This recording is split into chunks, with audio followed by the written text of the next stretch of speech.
اللہ سے کہہ رہے ہیں یا اللہ میری ساری مسٹیکس معاف کر دے. ایک کوشچن ہے, تم نے سب کی مسٹیک معاف کر دی؟ ہم لوگوں کی مسٹیک معاف کرنے کے لیے تیار نہیں ہیں, نہ اپنی وائف کی, نہ بچوں کی, نہ دوستوں کی, نہ رشتہ داروں کی. ہم نے لڑائیاں لینی ہیں, ہم نے دل میں دشمنیاں پالی, میں نہیں معاف کروں گا. خود معاف نہیں کرنا ہے, اللہ سے کہہ رہے ہیں اللہ مجھے معاف کر دے. اپنے آپ سے پوچھو یہ ٹھیک کر رہے ہو؟ اور حدیث پاک سنو. اب میرے آقا علیہ الصلوۃ والسلام فرماتے ہیں جو معاف نہیں کرتا اس کو معاف نہیں کیا جائے گا, اور جو رحم نہیں کرتا اس پر رحم نہیں کیا جائے گا. Now check yourself کہ ہم معاف کرتے ہیں, ہم اگنور کرتے ہیں, ہم forgive کرتے ہیں. اگر ہم لوگوں کو معاف کریں گے پھر اللہ سے مانگو نا, یا اللہ میں نے سب کو معاف کیا تو مجھے معاف کر دے. پھر دیکھیں انشاءاللہ کیسی رحمت برستی ہے. الحمدللہ رب العالمین والصلاة والسلام علی سید المرسلین, اما بعد فاعوذ باللہ من الشیطان الرجیم, بسم اللہ الرحمن الرحیم. پڑھیے الصلاة والسلام علیک یا رسول اللہ وعلى آلك وأصحابك يا حبيب الله. الصلاة والسلام عليك يا نبي الله وعلى آلك وأصحابك يا نور الله. درود پاک پڑھنے کے بے شمار فضائل و برکات ہیں. سیدنا صدیق اکبر رضی اللہ تعالی عنہ فرماتے ہیں کہ نبی کریم رؤوف الرحیم صلی اللہ تعالی علیہ وسلم پر درود پاک پڑھنا گناہوں کو اس قدر جلد مٹاتا ہے کہ پانی بھی آگ کو اتنی جلدی نہیں بجھاتا. اور نبی کریم علیہ الصلوۃ والسلام پر سلام بھیجنا گردنیں یعنی غلاموں کو آزاد کرنے سے افضل ہے. تو اس قدر کمال کا کام ہے کہ جس طرح واٹر فائر کو بجھا دیتا ہے, اس سے بھی زیادہ جلدی گناہوں کو جو ہے وہ بجھانے والا, گناہوں کو مٹانے والا وظیفہ درود پاک ہے. تو کثرت کے ساتھ درود پاک پڑھنا اپنا معمول بنائیے. ایک مرتبہ رسول اکرم نور مجسم صلی اللہ تعالی علیہ وسلم نے صحابہ کرام سے فرمایا کیا میں تمہیں اچھے بروں کی خبر نہ دوں, یعنی اچھوں کی اور بروں کی خبر نہ دوں. 3 بار سب خاموش رہے. نبی پاک نے 3 بار یہی کوسچن کیا کہ کیا میں تمہیں اچھے بروں کی خبر نہ دوں. ایک شخص نے عرض کی حضور ضرور ہمیں ارشاد فرمائیے کہ اچھے کون ہیں اور برے کون ہیں. میں حدیث پاک کا خلاصہ عرض کر رہا ہوں. نبی پاک علیہ الصلوۃ والسلام نے فرمایا تمہارا بھلا وہ شخص ہے, بیسٹ امنگسٹ یو, اچھا وہ ہے کہ جس سے خیر کی امید کی جائے اور اس کے شر سے امن ہو. یعنی جب کسی سے, وہ اچھا بندہ وہ ہے کہ جب آپ اس سے ملیں تو اس سے ایکسپیکٹیشن یہ ہو کہ اس سے خیر ہی ملے گی, بہتر ہی ملے گا, اس سے تکلیف نہیں پہنچے گی, اس سے شر نہیں پہنچے گا. نبی پاک علیہ الصلوۃ والسلام فرماتے ہیں کہ یہ اچھا بندہ ہے. اور برے بندے کی نشانی کیا بتائی, سمپٹم آف بیڈ پرسن. نبی پاک نے فرمایا کہ تمہارا برا وہ شخص ہے جس سے خیر کی امید نہ کی جائے اور اس کے شر سے امن نہ ہو. یعنی قدرتی طور پر لوگ اس سے ڈرتے ہوں کہ یہ بڑا خطرناک ہے, اس سے بچو, اس سے خیر نہیں ملنی. اب یہ نبی پاک علیہ الصلوۃ والسلام نے ڈیفینیشن دی ہے. اب مجھے اور آپ کو یہ سمجھنا ہے کہ میرے اور آپ کے بارے میں لوگوں کی ایکسپیکٹیشن کیا ہے.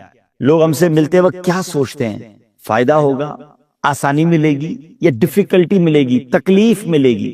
کچھ لوگ وہ ہوتے ہیں جن سے ملنے کو جی نہیں چاہتا, ڈر لگتا ہے کہ ملاقات کریں گے تو لڑائی کریں گے, ملاقات کریں گے تو ٹونٹ کر دیں گے, ملاقات کریں گے تو کوئی نہ کوئی ہماری مسٹیک ہی ڈھونڈیں گے, ڈانٹ دیں گے, موڈ ہی آف کر دیں گے.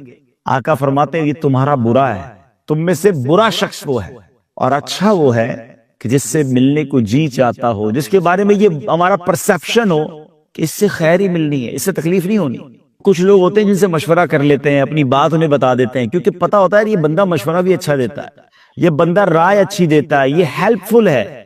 اگر ہمیں بہترین مبلغ بننا ہے, لوگوں کو سرکار علیہ الصلوۃ والسلام کی سنتوں کی طرف لانا ہے, تو we should be polite, humble, flexible. لوگ ہم سے بات کرنے میں آسانی فیل کریں. پیارے آقا علیہ الصلوۃ والسلام کی اور بڑی خوبصورت احادیث ہیں, بزرگان دین کے اور بہت سارے اقوال ہیں. نبی پاک علیہ الصلوۃ والسلام فرماتے ہیں کہ لوگوں کو اپنے شر سے دور رکھو, یعنی کوشش کرو کہ تم سے کسی کو نقصان نہ پہنچے. یہ بھی ایک صدقہ ہے جو کہ تم اپنے اوپر کرو گے. یعنی آپ اگر کسی کو نقصان نہیں پہنچاتے نا, فائدہ نہ پہنچائے تو نہ پہنچائے, کسی کو نقصان نہیں پہنچاتے, یہ بھی ایک صدقہ ہے. یعنی اس صورت میں تم اپنے آپ کو گناہ سے بچاتے ہو, یہ بھی خود اپنے آپ پر احسان و مہربانی ہے. کسی پر ظلم کرنا اس پر وقتی طور پر ہوتا ہے, اور خود اپنے آپ پر دائمی ظلم ہے. اللہ اکبر. آقا علیہ الصلوۃ والسلام کی اس حدیث کے بارے میں آگے علماء فرماتے شر یعنی برائی کا ترک کرنا بہتر اور ثواب کا باعث ہے. یعنی بندہ برائی کو چھوڑ دینا یہ بھی ثواب ہے. اور مومن کا کم سے کم مرتبہ یہ ہے کہ شر سے رکا رہے. اعلیٰ مرتبہ تو اور ہے کہ کوئی ہمارے ساتھ برا کرے ہم پھر بھی اس کی طرح اچھا کریں، لیکن ادنا مرتبہ یہ ہے کہ ایٹ لیسٹ ہماری ذات سے کسی کو تکلیف نہ پہنچے.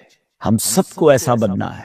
اگر واقعی دین کا کام کرنا ہے تو تکلیف پہنچانے والا شخص وہ دین کا کام نہیں کر سکے گا. لوگ اس سے دور بھاگیں گے. وہ کیسے لوگوں کے درمیان کام کر سکے گا؟ مفسر قرآن مفتی احمد یار خان نعیمی رحمت اللہ تعالی فرماتے ہیں خوش خلقی کا ادنا درجہ یہ ہے کہ کسی کو جانی مالی عزت کی تکلیف نہ دے، اور اعلیٰ درجہ یہ ہے کہ برائی کا بدلہ بھلائی سے کرے.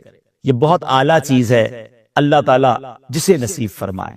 بہرحال آج جو میرا مختصر ٹاپک ہے کہ ہم اپنی پرسنالٹی کو صاف ستھرا کریں، اپنی پرسنالٹی کے بارے میں غور کریں کہ میں کیسا بندہ ہوں. مجھ سے لوگ مل کر ریلیکس فیل کرتے ہیں یا ڈیفیکلٹ فیل کرتے ہیں؟ مجھ سے مل کر پریشان ہوتے ہیں یا مجھ سے مل کر مطمئن ہوتے ہیں؟ مجھ سے مل کر ڈرتے ہیں یا مجھ سے مل کر خوش ہوتے ہیں؟ یہ آپ نے اپنے آپ کو خود ہی ٹیسٹ کر لیں. گھروں میں ٹیسٹ کر دیتے ہیں تو آپ سمجھ لیں خود ہی یہ ٹیسٹ ہمیں کرتے رہنا ہے کہ یار لوگ میرے بارے میں کیا سمجھتے ہیں. یہ جو مسلمانوں کو جو تکلیف دینے والی عادت ہے نا، یہ ہمیں اپنے اندر سے نکالنی ہوگی، کیونکہ اتنی بری عادت ہے کہ علامہ جلال الدین سیوطی شافعی رحمت اللہ تعالی فرماتے ہیں کہ بعض علماء کرام فرماتے ہیں برے خاتمے کے 4 اسباب ہیں. There are 4 reasons for bad کیا کہیں گے خاتمہ اینڈ. دنیا سے جانے کا بیڈ اینڈ کے 4 ریزنز آپ بیان کرتے ہیں. اللہ پاک ہم سب کو برے خاتمے سے محفوظ رکھے. اور وہ 4 ریزن کیا ہیں؟ آپ فرماتے ہیں نماز میں سستی، شراب نوشی، والدین کی نافرمانی اور مسلمانوں کو تکلیف دینا. ٹرائی ٹو انڈرسٹینڈ یہ چاروں کتنے بگ سنز ہیں. کبھی نماز نہیں چھوڑنی ہے، اپنے ماں باپ کو نہیں ستانا ہے، شراب کے اور نشے کے ڈرگز کے قریب بھی نہیں جانا ہے. The 4th one is مسلمانوں کو تکلیف دینا. یہ ایک ایسی عادت ہے کہ بعض اوقات بندے کو پتہ بھی نہیں ہوتا ہے اور لوگوں کو تکلیف ہو رہی ہوتی ہے، لوگ پریشان ہو رہے ہوتے ہیں. میرے آقا علیہ الصلوۃ والسلام نے ایک بار مومن کی تعریف بیان کی. سبحان اللہ، کیا تعریف بیان کی چند لفظوں کے اندر. نبی پاک علیہ الصلوۃ والسلام فرماتے المؤمن حین لین سہل. 3 words, only 3 words. اور یہ تینوں لفظ موتی کی طرح ہے. کوشش کرو یہ حدیث یاد ہی کر لو نا، آقا کی پوری حدیث یاد ہو جائے گی. المؤمن حین لین سہل. اچھا تینوں لفظوں میں بھی 3 words ہیں. آئے ہائے، میں نثار تیرے کلام پر ملی یوں تو کس کو زبان نہیں، وہ سخن ہے جس میں سخن نہ ہو، وہ بیان ہے جس کا بیان نہیں. اچھا ابھی سمجھ نہیں آئے ورڈز، پھر بھی مزہ آ رہا ہے سننے میں. محبوب کی باتیں ہیں نا. آپ ذرا سمجھو کہ what is the meaning of حین لین اینڈ سہل. اچھا یہ ایک مومن کی تعریف ہے. ہم سب مومن ہیں، ہم سب مسلمان ہیں. تو اب ہم نے سوچنا ہے کہ میں اس ایکسپلینیشن پر پورا اترتا ہوں کہ نہیں. ٹھیک ہے، حین یعنی مومن وہ ہوتا ہے کہ جو نرم دل ہوتا ہے، سافٹ ہارٹڈ ہوتا ہے. اب کسی کو پرابلم میں دیکھے اس کو بھی پرابلم فیل ہو، کسی کو تکلیف میں دیکھے اس کو بھی تکلیف فیل ہو. ایسا نہیں کہ کسی کا بیڑا غرق ہوتا ہو تو ہو جائے بھائی اپنا کام سیدھا ہونا چاہیے. سخت دل نہیں ہوتا مومن، ہارڈ کہ نہیں بھائی مجھے کسی کی پرواہ نہیں ہے. مومن حین سافٹ ہارٹڈ ہوتا ہے. لین اس کی عادتیں بھی سافٹ ہوتی ہیں، نرم، ویری ایزی ٹو ٹاک. ڈر نہیں لگتا مومن سے، مومن سے خوف نہیں آتا، بندہ آسانی سے اس سے بات کر سکتا ہے. اور تیسری جو بات ہے نا سبحان اللہ، سہل. سہل کے معنی ہے ایزی ٹو ایکسس. سہل کہتے ہیں آسان کو، مومن آسان ہوتا ہے. اب اپنے بارے میں ہم سارے غور کر لیں کہ میں آسان ہوں یا میں بڑا مشکل ہوں. اچھا پھر کس کے لیے آسان ہوں؟ بعض اوقات ہم اپنے بڑوں کے لیے آسان ہوتے ہیں، اپنے باس کے لیے جی سر جی سر لبیک. اچھا آپ کا کوئی نگران ہے لبیک، آپ کا کوئی ہیڈ ہے آپ اس کو بڑا اوبیڈینسی اس کے سامنے دکھاتے ہیں. مگر جو آپ کے ماتحت ہے اس کے ساتھ پتہ چلا سارا غصہ باس کا بھی نیچے والوں پہ نکل رہا ہے، آفس کی ساری ٹینشن بھی گھر والوں پہ نکل رہی ہے. مومن صرف اپنے باس کے لیے آسان نہیں ہوتا، مومن سب کے لیے آسان ہوتا. نبی پاک صلی اللہ علیہ وسلم کا مقام اور مرتبہ کیا ہے؟ آپ رب کے حبیب ہیں. نبی پاک علیہ الصلوۃ والسلام is the reason of all creation. لیکن کتنے زیادہ آسان ہیں، ایزی ٹو ایکسیس ہیں، کہ جس کو جو کوشچن کرنا ہوتا نبی پاک سے کر لیتا ہے۔ ولیج کے لوگ آتے سوال کرتے، مدینے کی خواتین نبی پاک سے اپنے مسائل پوچھتی، بلکہ یہاں تک تھا کہ جب پیارے آقا علیہ الصلوۃ والسلام گھر سے باہر نکلتے یا مدینے پاک کی اسٹریٹ پر جاتے تو مدینے کے بچے یا بچیاں نبی پاک کا ہاتھ پکڑ لیتے، جدھر لے جاتے میرے آقا ادھر چلے جاتے تھے۔ اتنا ایزی ٹو ایکسس، اور کونین کے والی، رب کے حبیب۔ اور ہم میں سے چند لوگوں کا حال یہ کہ ان سے بات کرنے میں ڈر لگ رہا ہوتا ہے، یار آج موڈ صحیح نہیں ہے، آج بات نہیں کرنا، کل بات کریں گے، آج موڈ صحیح نہیں۔ تو اس کا مطلب یہ ہوا کہ ہم ایزی تو نہ رہے ہیں۔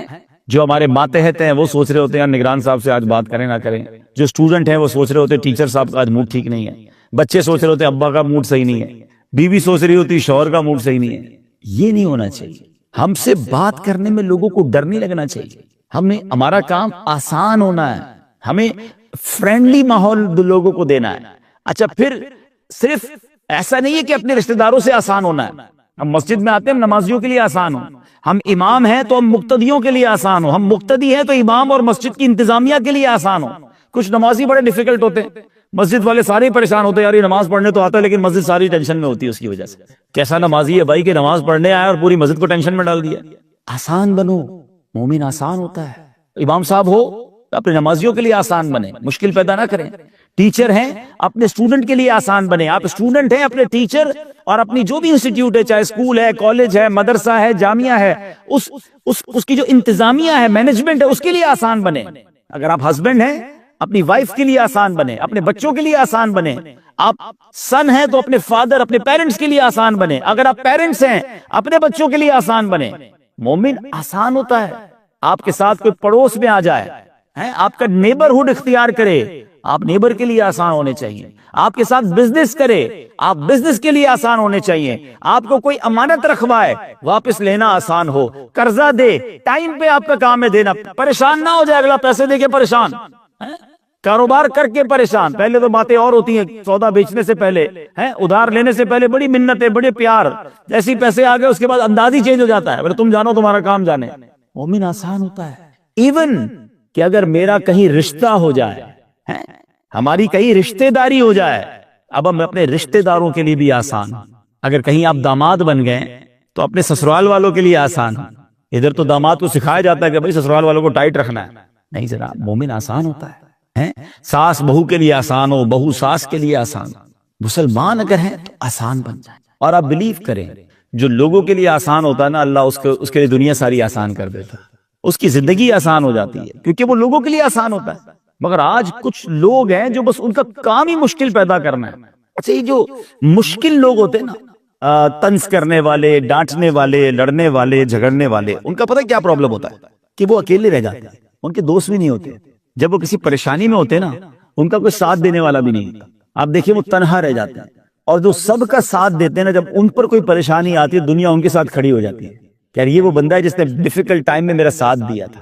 اب آپ سوچیں کہ سارا دن طنز کرنا، تکلیف پہنچانا، دور کرنا، اگر یہ آپ کی عادت ہے نا، تو ایک دن آئے گا آپ اکیلے تنہا رہ جاؤ گے۔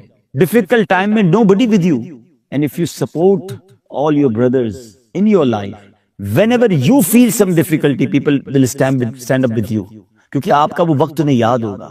اور یہ دنیا کا دستور ہے، آپ دنیا کو جو دیتے ہیں وہ آپ کو واپس دیتی ہے۔